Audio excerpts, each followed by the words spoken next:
this presentation really about my life, because I used to be an analog guy and I kind of evolved into the digital sort of world a few years ago.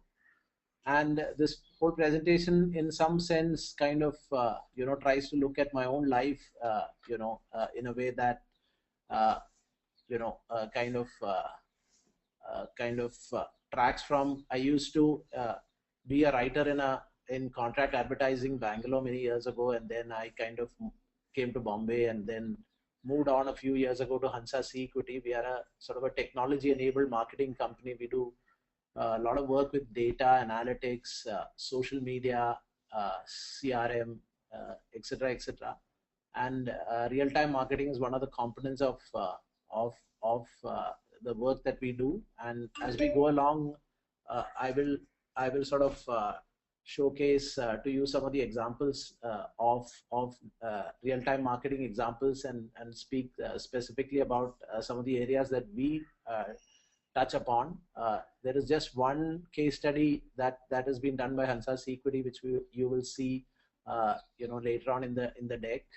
One of the things that I suspect that is going to happen is that the video cases are not going to play out very well because of the lag that will be there. So what I've done is I've put a small title to the video. So when video plays, I'll cue you guys, and you guys can possibly take note of that title and look for those videos specifically if you're interested. I think Deep and his team are also going to post this deck on SlideShare. So if anyone wants to share it or look at it later on and sort of kind of do some work around it, then that's a great possibility. Also, I'm on Twitter, so you can reach me via Twitter, or I put my email ID at the very end of the presentation. So anybody who's interested in joining a real-time marketing company or giving business to Hansa Cequity, please reach out and let me know, and I'll only be happy to help you guys. We also kind of created a small hashtag. It's a very simple one, RTM, all caps. If you guys are tweeting, then please don't forget to plug a few things about this deck. So just moving on, basically talking about real-time marketing, the whole kind of area itself, and the fact that the world has got technology and social media and all those aspects, and therefore there is a possibility for marketing to get real time, and I'll talk about it. But when I started thinking about this deck, really, it came to me that how did possibly real-time marketing as a concept itself come about, and I thought possibly real-time marketing is possibly the second oldest profession in the world. The first one, I'm sure all of us know what it is, and the fact that imagine a sort of a town square in Mesopotamia or some other obscure part of the world where there are workmen doing a lot of work, and it's a Friday evening, and they've collected that pieces of gold that they've received as their or copper or whatever that was, what they received for their wages, and there is this guy standing behind a sort of a shady area and asking people, psst, psst, I've got pretty women or men depending on preferences, and really kind of trying to pimp stuff at them. And the context is really perfect because there are these guys, young guys, worked toiled hard at building whatever stuff that there is, and then at the end of it all they want a release, and here is a guy who's seen that opportunity and sort of reaching out, and that's possibly the birthplace of real-time marketing. It's not something that was invented after the internet was created, I suspect.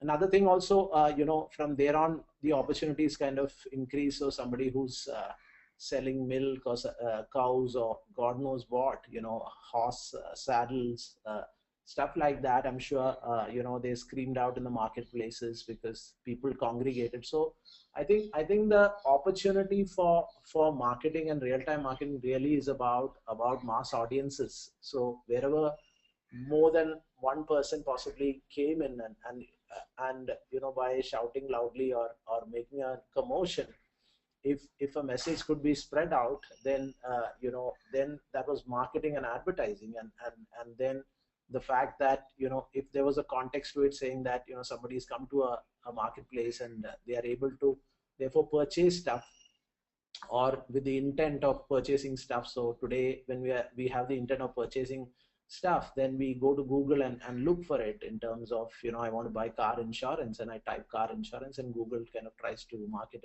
at us. Similarly, somebody who wanted a pair of kitchen knives or God knows what, they would go to a marketplace and pick it up, and real-time marketing was possible even there.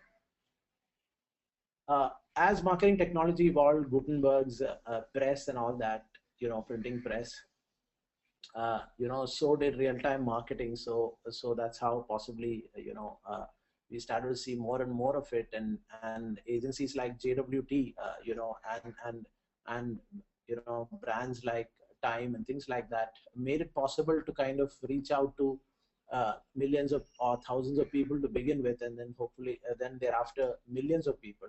And that's how real-time marketing or marketing really evolved. And in that context, if I could put a sleeve on a Time magazine cover with a very real-time message, then I sort of started to kind of enable real-time marketing.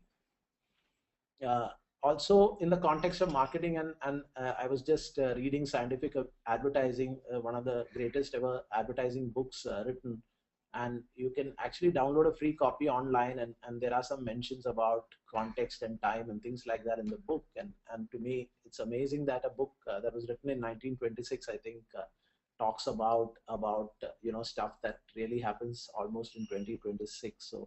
So the fact is that people have been thinking and talking about the possibilities of this. It's just that it was not possible really to kind of deliver this real-time marketing messaging at a scale in a sort of a smart way. We'll get to that, but let's keep kind of walking through this little journey. So if I were to look at real-time marketing, I think I almost real-time a lot of stuff that we saw before technology and social media and WhatsApp and things like that. And really the earliest one that I could kind of trace back from my own life really was the life of what Amul's managed to do over the years. That's I really call it reactive real-time, in a sense that the fact that there is a event that has happened, and then after a day or a few days, Amul actually puts out an ad. So Sachin Tendulkar goes to meet Don Bradman, and then there is an ad that comes out about sort of that meeting, and really we've all kind of looked out for these ads, and they've been endlessly discussed, but I don't think anybody thought of them as real-time marketing those days. Now, as I write this presentation, I figured that maybe they are reactive real-time. Also, I don't know if you remember a few years ago when VVS Lakshman, there was a snickometer incident, England versus India, at I think one of those English stadiums, and how Michael Vaughan, who was the commentator, actually kind of apparently there was some theory saying that how Vaseline was used to kind of possibly kind of ensure that the snickometer wouldn't catch this nick. Some theory that went around, and immediately the agency in India, BBH, I suspect, at that time really put out almost real time. The next day morning there was an ad about how Vaughan was wrong and things like that, and also kind of alluding to the old incident that had happened with that spinner, I forget his name, who had used Vaseline to kind of try to beat Indians many years ago. So really, there are some flavors of real-time marketing or almost real-time marketing even before the word really was coined. One of the interesting things about this piece really to me was also the fact that another very important aspect of real-time marketing, or we'll come to it a little more further on, but one aspect that played out really was also this whole aspect of using PR. So when this ad came out, all the important advertising marketing and some even mainstream news channels actually carried this ad, where BBH kind of went out and kind of uh, unleashed a PR exercise as part of the ad. So how PR and advertising and everything came together. So that's also another important aspect of real-time marketing. I don't think real-time marketing really works if PR doesn't sort of play an important role and get the kind of the small piece of communication that has gone out among millions of other pieces of communication that is out there at any given time. Messages are plenty, and for them to be seen, you need a big PR push. And very interesting, aspect of that coming up in a slide or two later. So this is an example of guerrilla real time. We have always seen this, Independence Day or Gandhi Jayanti and things like that, New India Assurance, people like that putting out planned real-time advertising in a sense that, today's Independence Day, I know that, years and years in advance that, 2040, August 15, 2040 is going to be Independence Day, and I can, plan an ad today itself, and I can set it up. So these kind of things are as old as advertising or print advertising itself, or whatever kind of advertising.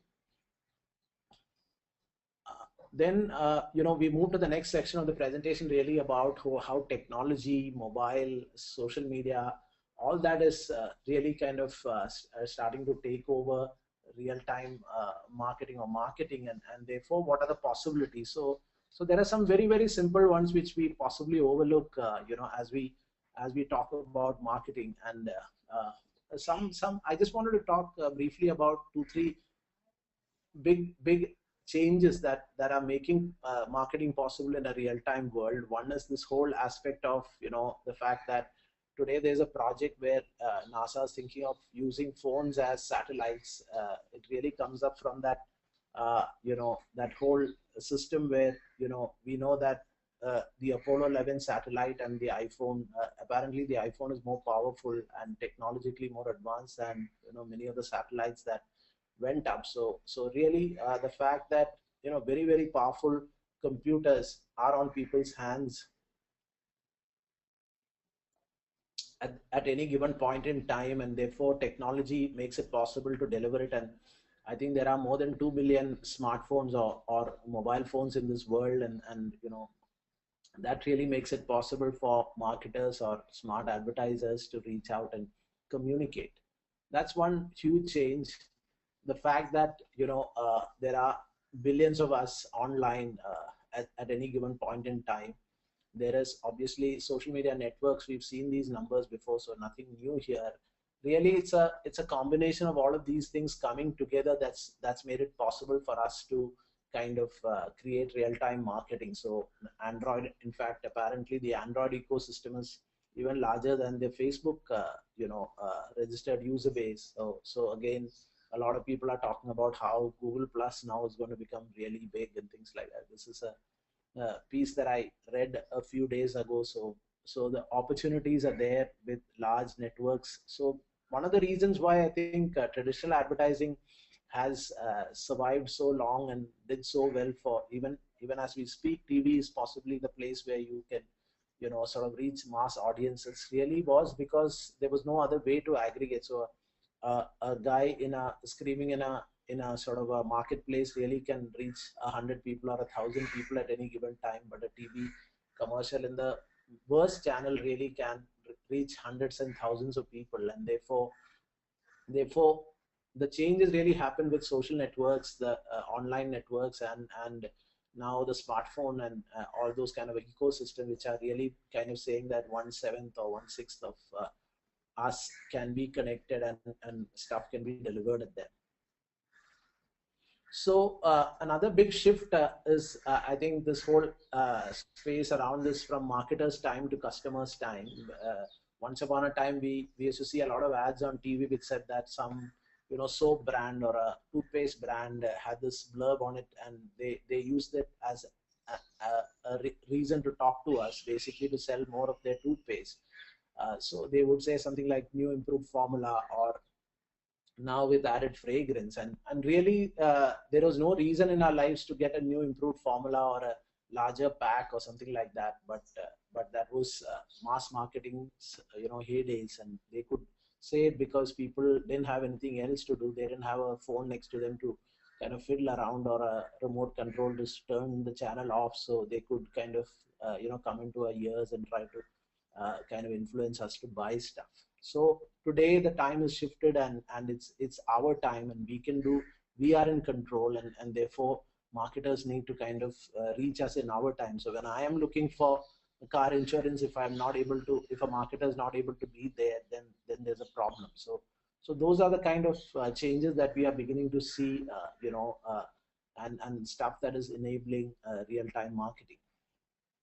So the simplest form of real-time marketing could be that, I mean, this is not a good example, but the fact that I have a bank account and I pull out money from a debit card, in say Lower Parel, and if the bank had information about all the offers that are happening in Lower Parel, saying that now that you've drawn out $5,000, here are places that you can go and spend, and here are some vouchers that are there. That could be the possibility, and the technology really exists to deliver those kind of things. It's just that no Indian brand has gone out and done it, but it's really possible for a bank and a marketer to get together, or a bank itself to market to people, saying that, hey, go out and experience it. But those are the opportunities really of an automated real-time kind of a play. Another one really is around the real-time stream campaigns, and we do at Cequity, we do a lot of this, which is to say that you swipe your card, somewhere, and because of that mere fact that you've gone out and swiped your card, you can get communication or messages at you, because of that simple act. Or you've gone and shopped somewhere, or you've gone online and checked something out. And it really happens a lot with this whole concept of retargeting, where you go to Jet Airways site and look for a ticket, and then every web banner that you're seeing online really is a Jet Airways banner, and the same, all the specifications that you had sort of plugged into your search really shows up on those banners. So you can have all kinds of interesting permutations and combinations around these things. So campaign streams are possible, around them. Real time, moving into specific case studies now, and I think personally, one of the early real-time campaigns that I saw was from a brand called Best Buy, and many of you guys know that you must have seen this case study. One of the most awarded pieces from many years ago, from 2010 really, called 12 Force. I'm streaming this. You guys, if you don't find it, please ask for 12 Force, and to Google, and you'll find that video there. Best Buy has always been the undisputed tech expert, but their key asset, the knowledge of the Blue Shirts and Geek Squad agents, was confined to their stores. So if people never came in, how would they ever know what they were missing? So Best Buy decided to launch a tool that could extend the knowledge of their geeks and Blue Shirts beyond their walls and out into the digital space. Meet the 12 Force, a modern, digitized volunteer army of Best Buy employees available 24 hours a day, 7 days a week on Twitter. And not to push products or increase sales, but to provide 12, a fancy new term for expert technical help in tweet form. If you have a question, simply tweet at 12Force and get an answer fast. In fact, for every question tweeted, over 2,000 Blue Shirts are racing to get the fastest and bestest answer. And you've got answers from real Best Buy employees, not from some call center an ocean away. And no questions are out of bounds. No questions are too ridiculous. No questions are ignored. Plus, the collective power of 12 Force is always watching for tech issue tweets and can quickly lend a hand, even without anyone asking. Since the launch, 12 Force has answered thousands and thousands of tweets, landed Best Buy in the top 25 social brands of 2009, and helped drive overall customer complaints down by nearly 20% in the first year alone. But most importantly, 12 Force paved the way for a whole new approach to customer service. Thanks for watching. So there are many angles to this idea. Really, one of the most amazing ideas, around new digital marketing that came out, in 2010. It could be a branding exercise really about the blue shirts going out to the world. And I can tell you about me tweeting out to 12 force about what kind of an LCD TV to buy, and knowing that I had in fact put that aspect in my tweet, saying that I'm tweeting from India. Yet I got 4 responses in about half an hour from 12 force, saying that you want to try this brand or that brand, and people trying to be helpful. So the fact that I remember Best Buy, and I'm not so sure if I thought of it as service or marketing or lead generation or whatever it is.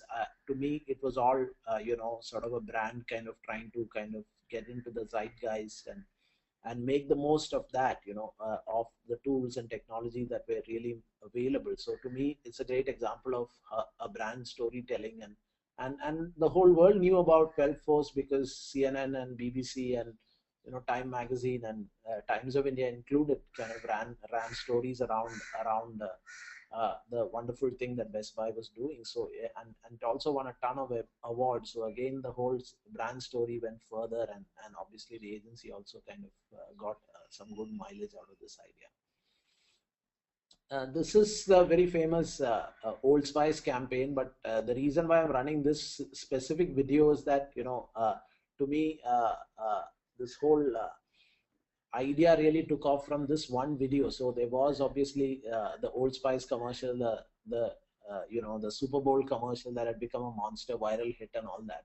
And I think 2-3 months later, they ideated around the commercial, and came up with this Twitter response campaign, and a real time marketing campaign. The real timeness being that you reach out to Old Spice, and Old Spice could make a video and send it out to you, for people who don't know what happened. And the fact that they made some 150 odd videos in 48 hours, responding to people and doing interesting things. But this specific video, this Kevin Rose video, I think it was Old Spice at Kevin, that's the name of the video. What they did was, this was the video that was used to kick off the campaign, really, this whole Twitter response campaign. And Kevin Rose, again, for those who don't know who he is the founder of Dig, one of the most exciting viral properties that it used to be one of the hottest viral properties on the internet a few years ago, just like Reddit and now BuzzFeed and things like that. So Kevin Rose apparently was unwell, and they wanted to they felt that if Old Spice engaged with Kevin, in an interesting way, then the whole Dig community would take the video and the idea out, and kind of put it up, on the Dig streams, and it would show up on the front page of Dig, or it would be the most trending thing on Dig. And therefore, they started out with this as an using an influencer and digital PR kind of thing. So this was a wonderful idea of real time. I mean, the campaign is not in that sense a real time marketing campaign, but what it really did was that it was set up to become a real time. So it was programmed or set up in that sense that they would be able to actually make a video for you in half an hour, and set it up for you. So and that therefore there was a real time creative campaign, or a rendition of creative in real time. So here's the video. Hello, Ken. How are you? Feeling better, I hope. I personally have never had a fever because my body is 98% muscle, and muscles can't get sick. The 1% of my body that isn't muscle is my ears. They're made of cartilage. But I did some research, and it doesn't look like you can get a fever in your ears, which I think we both can agree is a glorious thing. That being said, although I'm clearly winning at the physical department, you seem to have the edge intellectually because you are a genius at the internet. Can you imagine if your smart brain could team up with my strong muscle body and wildly handsome face parts? No, you can't. I can't. No one can. Because if anyone tries to imagine that, their brain will explode, and that's just not helpful. Thanks again, Ken. Or in your genius smart computer language, 1001011. 010001101.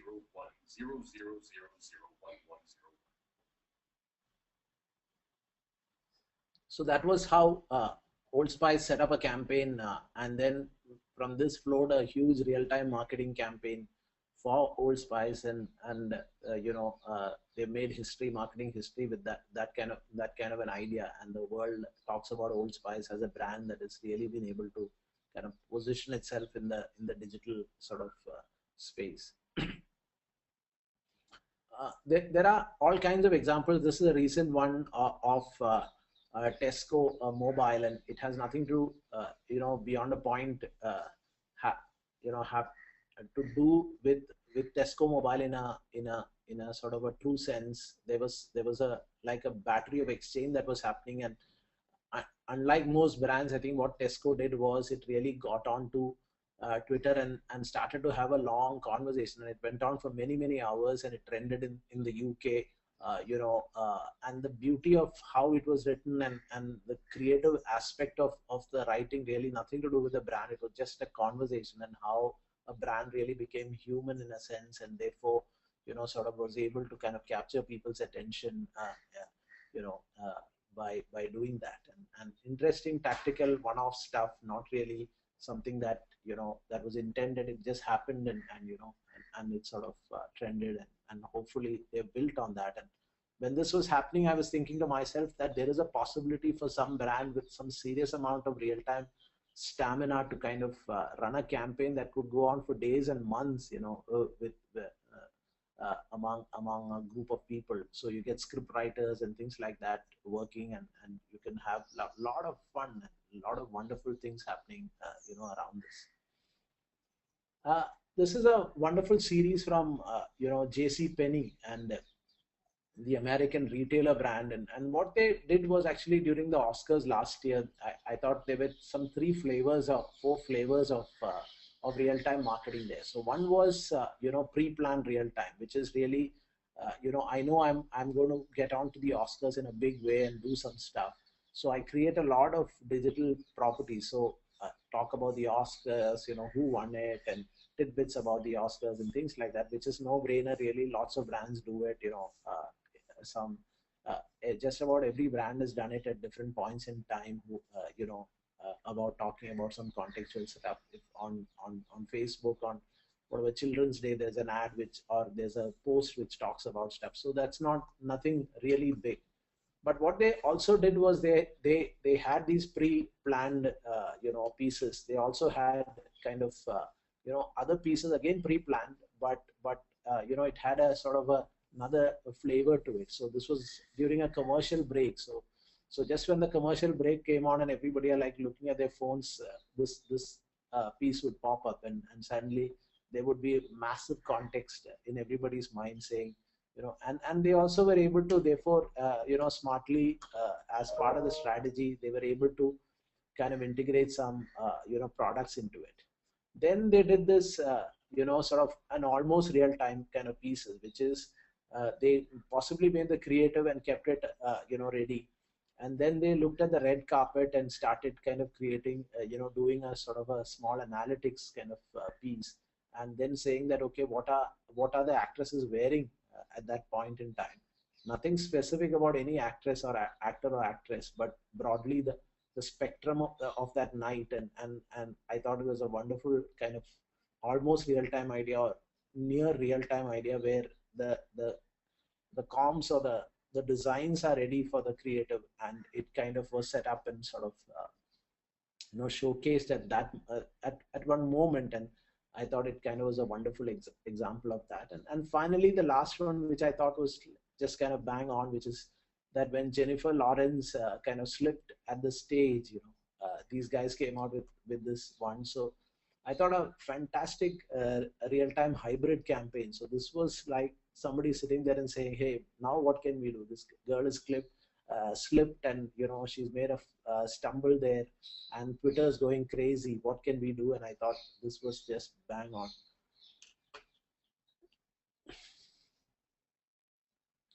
Obviously, any presentation on real-time marketing can't really do without this piece, that you can still dunk in the dark from Oreo. But Oreo had actually set itself up for real-time marketing with this huge series on their 100th birthday. So they had this, wonderful 100-day celebration and called the Daily Twist, and they were components of pre-planned real time. But what I thought was it's a great example of integrated, sort of thinking it through. There are all kinds of components to it, and it was a longish, innings. So here's a video of that. Turning 100 years old is a big moment for any brand, but when you're the world's favorite cookie, it's a very big deal.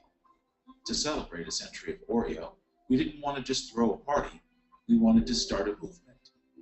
We wanted to inspire people to relive the magic of youth, to see the joy of life as they did when they were children, to join us in a million moments of childlike wonder.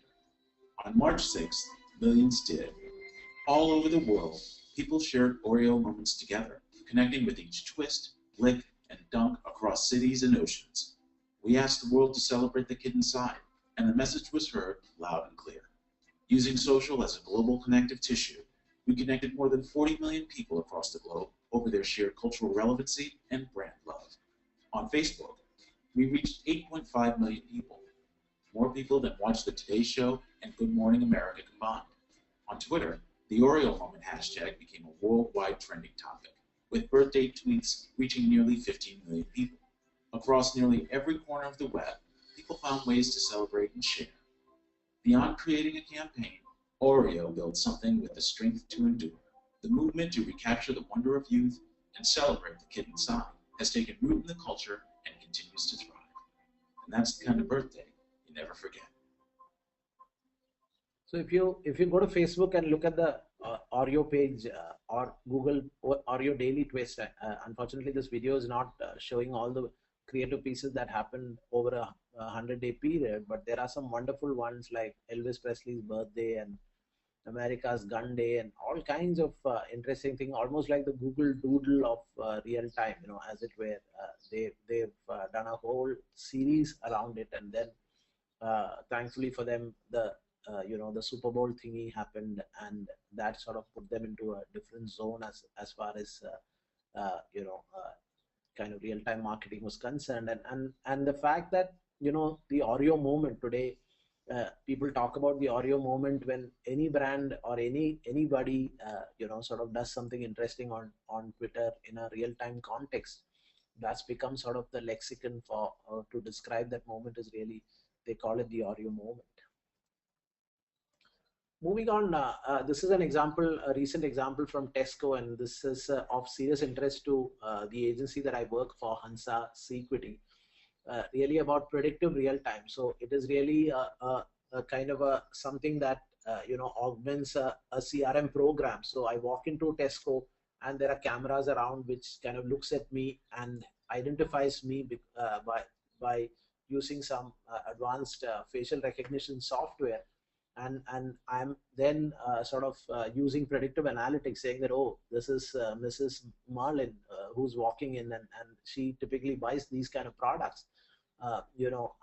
They can kind of throw offers on the Tesco mobile app and things like that. They send SMSs or WhatsApp messages to the person who's arriving at a store. Typically, what happens in loyalty programs is that many a times you get offers from the store when you're not in the store, but before you are about to shop, if somebody can recognize you, or some software or system can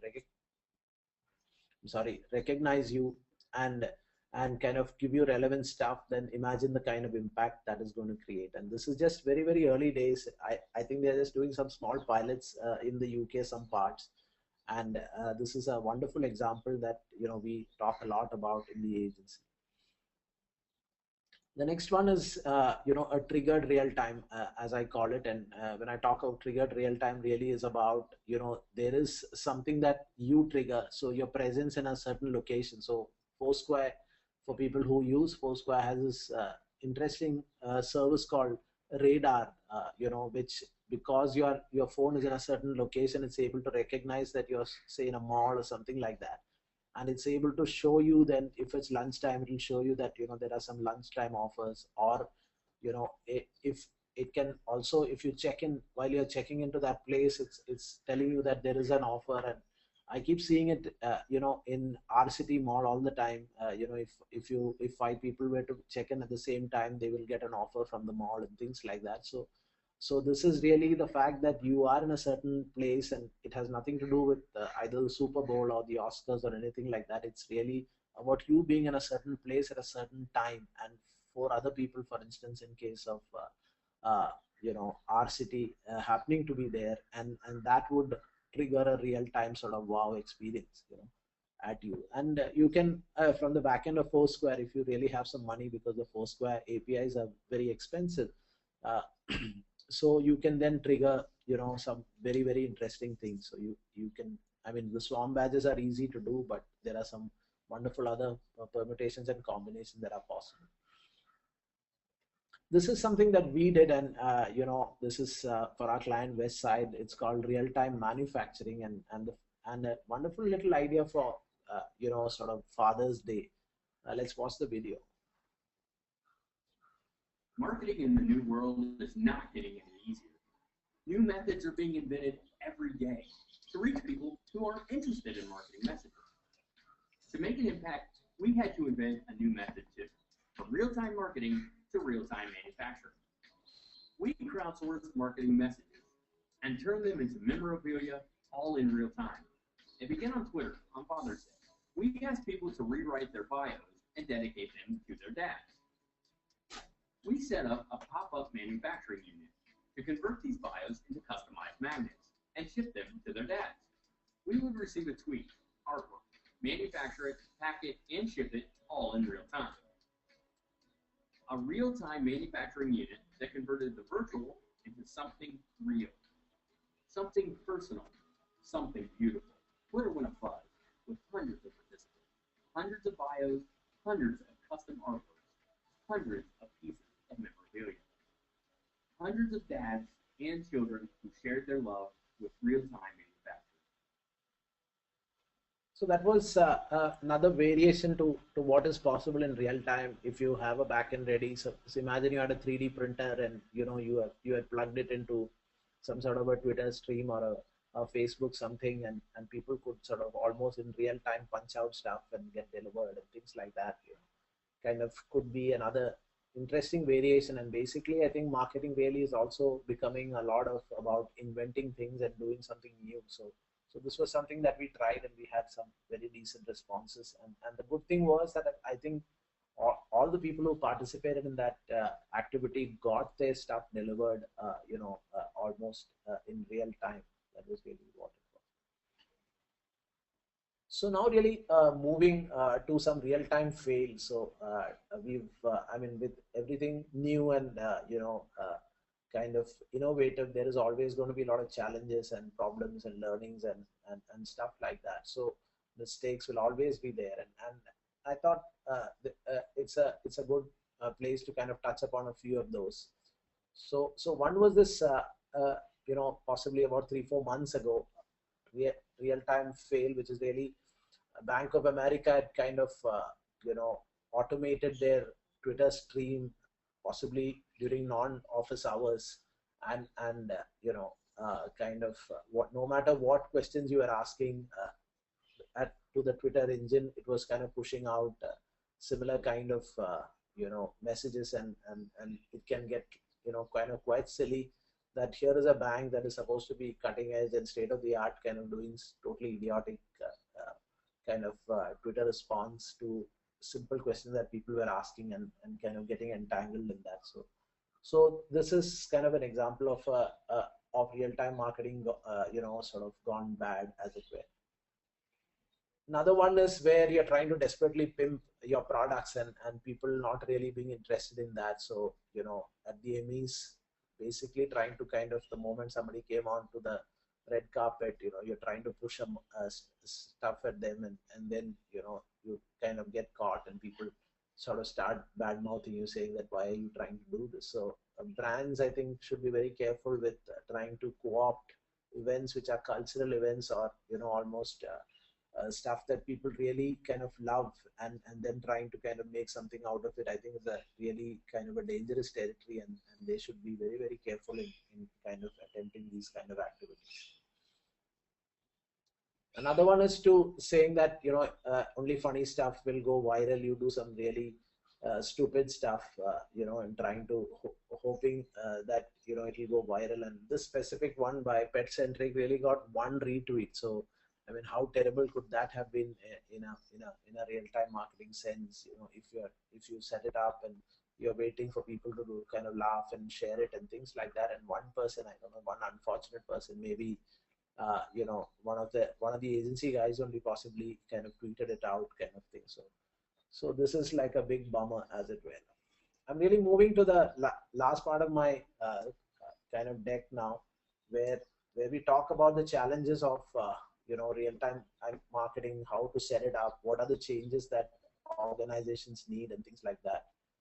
So moving on quickly, one of the things real-time marketing has thrown at us is really the opportunity for new business, new way of doing business. So I think Gatorade is a great example of having done some wonderful, wonderful stuff.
So this is the kind of stuff that Simplify360 and Hansa Cequity, dream about doing from time to time.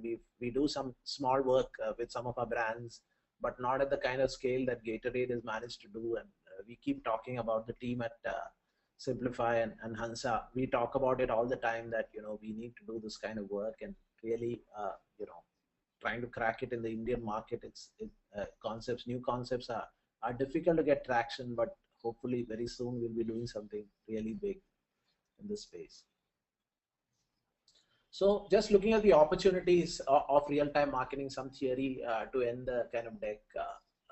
So it's really, three big opportunities. It's a brand's chance to wow the world. So I don't know how many of you guys saw, the WestJet Christmas campaign. I'm sure it kind of went viral on Facebook in India as well, and it was kind of an amazing sort of a campaign, and really the brand needn't have spent any money except the whole setting it up and running that event that they could have done, and got the global mileage that it got. And in this deck, the Oreos you can dunk in the dark has become sort of a iconic sort of an idea, and it's going to be sort of possibly spoken about for years and years to come as one of the great real-time marketing examples. A right moment, right message. I think the opportunity, Best Buy 12 Force.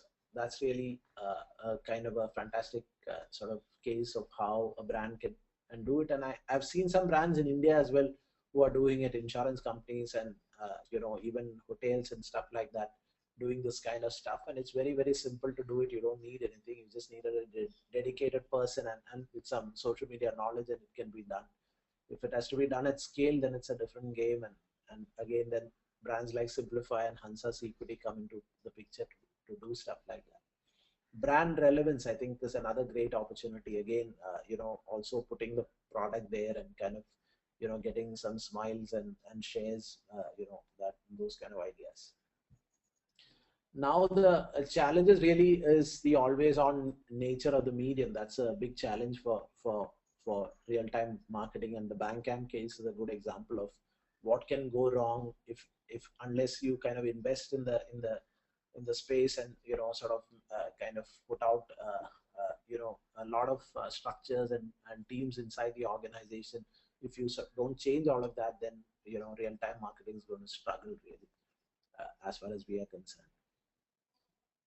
So it's really driving a new way of doing business. That's what we all talk about, that in organizations typically, sales, marketing, legal, R&D, service, HR, logistics, design, everything are all silos, and really kind of, if you look at it, they're all pulling apart really.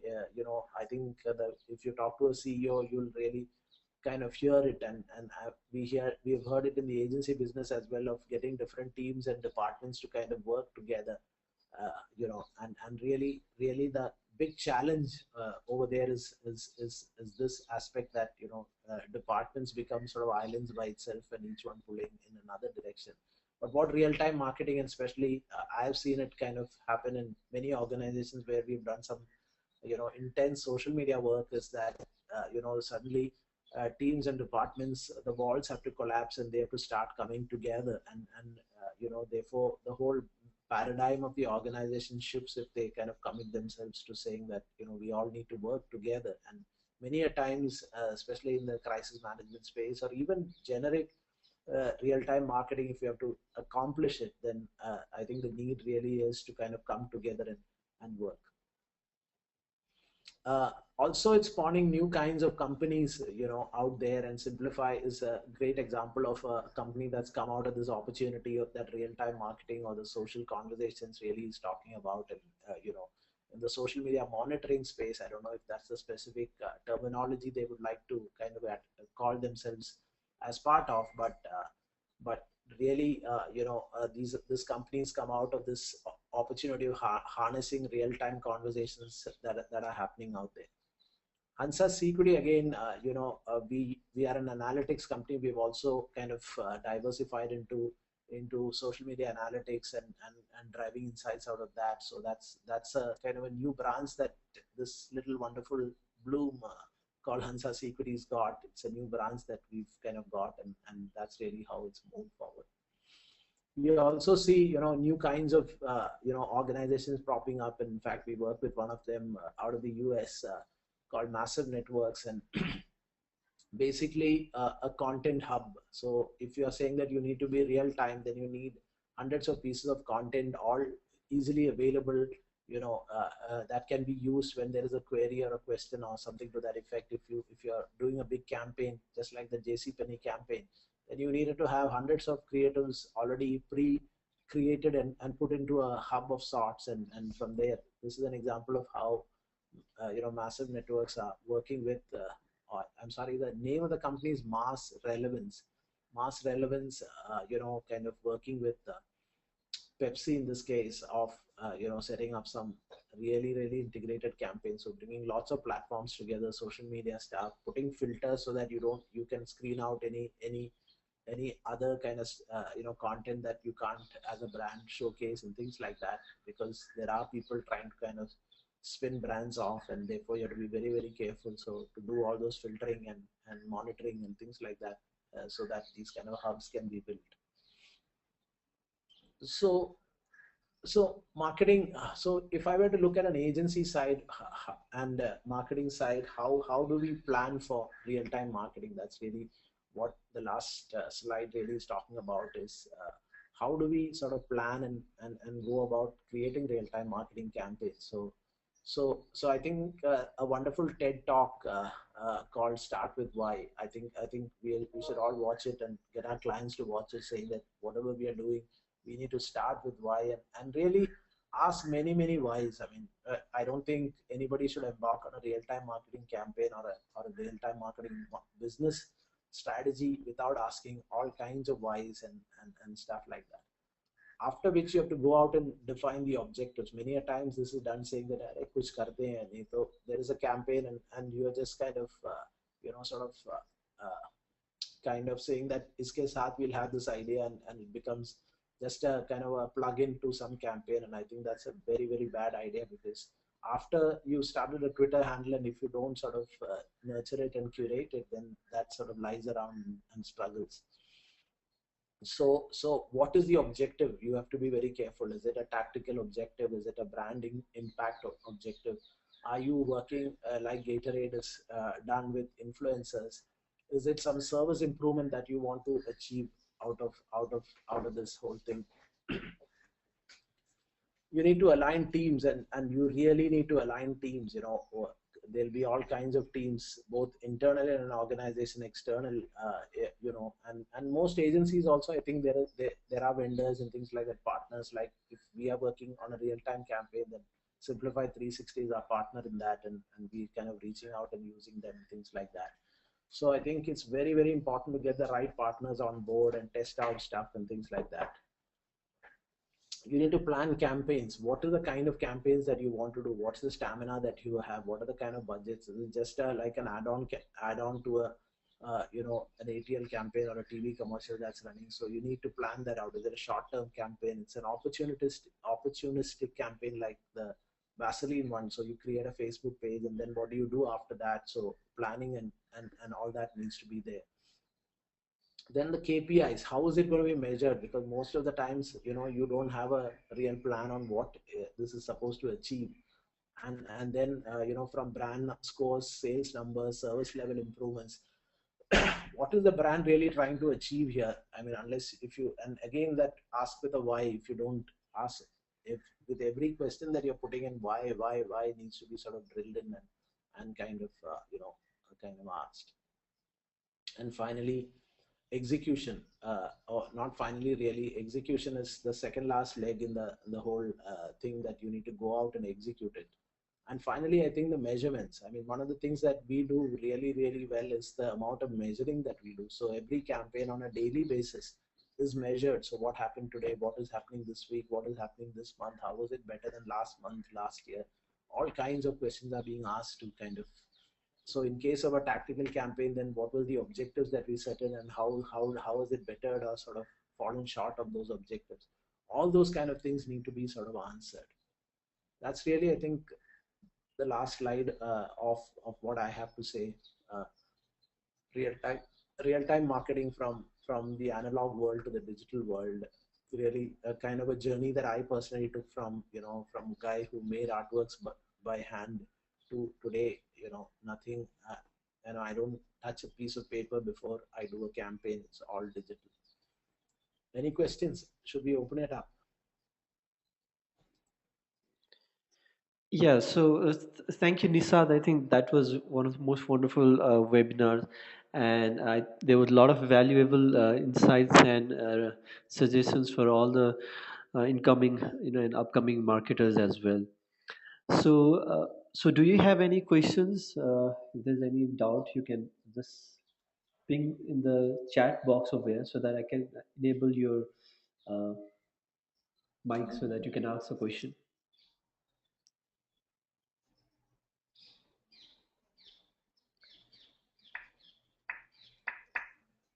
So while we are waiting for some questions, we'll just Nishad, like we talked about, you talked about how real-time marketing is like one of the best way to reach out to your customer as well as to create buzz and all. So what kind of different difficulties do you see for agencies, especially in India, trying to evolve with this particular trend? Like, what do you think is the main the failure point of most of the marketers not being able to execute this idea properly?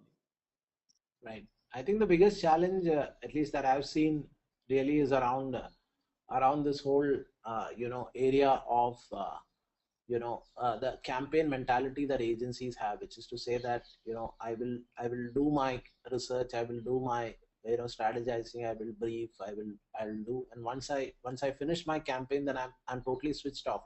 I'm not sort of there. Yeah. So what really real-time marketing needs is that we need a kind of a system whereby whereby we have to be monitoring things all the time in real time, and we need to be ready with responses. So just like Bank of America had put a automated sort of Twitter response device. Those are things that if you are saying that you're going to be on Twitter, and if customer service and people asking questions, if you don't respond to those, then then it becomes a big problem. So one is this whole campaign mentality, which is to say that this idea, now that I've finished the for instance, the Tanish campaign about a girl who's married getting married again. After that, I don't see any discussion from Tanishq about that idea, because they are now planning for the next campaign. Yeah, And exactly. what happens after that? So So it's more like they have made a campaign, they have just put it out over there for people to share it, but there's no interaction between the brand and the customer over there. So I think we have right, a question from Siddharth. Siddharth, I have actually unmuted you, so you could ask. Siddharth, you can. I think Sid, I think he's not able to hear us, but okay. So what his question is that sometimes real-time marketing can be a failure or a pass. There really is no rule. The yeah. JCPenney thing, yeah. So I think if you look at the whole aspect of that, if I'm going to, I don't know, the Tina Fey thing, which is the Target stuff, which I thought was real time fail, versus the other one from JCPenney, I said was a wonderful idea. The whole idea is that if there are 200 actresses who are coming in for the Golden Globe Awards, and if I'm going to suddenly start putting out 200 ads out on Twitter saying that this girl is wearing a pink outfit and we have a pink something, then I think you start to lose Twitter followers very very quickly, because people are not interested in kind of seeing your range. I mean, that's not the reason why they are following you at all. They are following you for something interesting. They are following for an update which is kind of smart. And you find that a lot really about somebody kind of doing something very very smart, which you are unexpected, out of the box kind of a thought. Mhm. So just putting stuff, and looks like possibly they have said black and blue combination, let's create one, pink, let's create one. And it's almost like mood boards that were created and kept. And if I need to see mood boards, I would come to your website and look at it. Don't kind of Yeah. talk to me while the Oscars are on, kind of thing. Okay. So I think that was great, Nishad. So one last question for all our participants is now to get to buy this idea of real-time marketing, and so what kind of resources would one require in order to execute this kind of campaigns? What kind of people they would want to have in their team members? What should be the team size? What kind of resources you need to have to execute this kind of real-time marketing? Yeah, actually, I started to write those sections, and to me, it suddenly became a very very long presentation, Okay. which is why I dropped it, because there are so many small things, like I was reading a Forrester report, where they talk about three kinds of orchestration to make real time marketing possible. So Mhm. there are different kind of, where the client takes the lead, where the lead agency takes the lead, where it's a sort of a, depending on what time or what flavor of the real time it is, one of the lead, whether it's the media agency or the PR agency or the client or the maybe the client is a kind of still a sort of a supervisor in that mode, but not really leading it, then the creative agency comes in. So there are so many components, or no, so many kinds of things that are needed in real time marketing, that therefore creative planning, production, which is video production and print product, I mean still production, photographers, it's a legal and things like that. So all of them coming together. Okay. So I think that is it. Thank you, Nisad, for your wonderful presentation. So for all the participants, this presentation will be available, as well as the webinar itself. We have recorded this one, so we'll just process them before sharing with anyone. So thank you all, and I hope that in upcoming webinars we can have Nisad one more time, sometime future, talking about different topics on digital marketing, and as well as we'll try to have few more professionals who are involved in this kind of digital media marketing activities and doing new stuff. So thank you all.